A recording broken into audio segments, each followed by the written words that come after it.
زمان لما كانوا بيعملوها كانوا بيقولوا عليها أكلة حرشة، بيقولك احنا زهقنا خلاص بقى من الفراخ واللحمة، تعالوا نعمل أكلة تأكل. هي بجد أكلة تأكل، وما يعرفوش قد ايه الأكلة دي مفيدة، وهي مليانة بالخضار والبروتين. وجنب كل أكلة بقى من الأكلات دي كنت بتلاقي طبق كبير مليان بالخس والجرجير والخضار. فبجد بقول لكل أم شكرا، بقولك شكرا ان انت كنت بتحافظي على الحديد والبروتينات والفيتامينات وكل حاجة.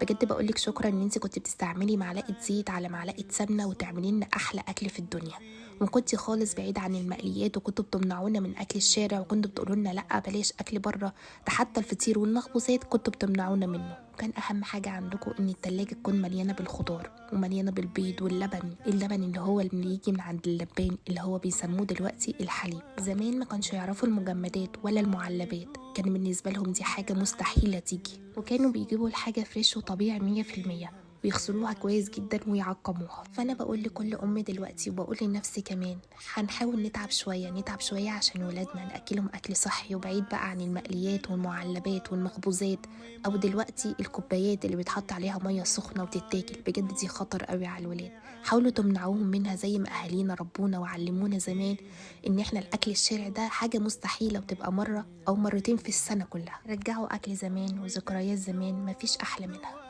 يا رب الكلام يكون عجبكم، ما كنتش طولت عليكم، والوصفات تكون بتعجبكم.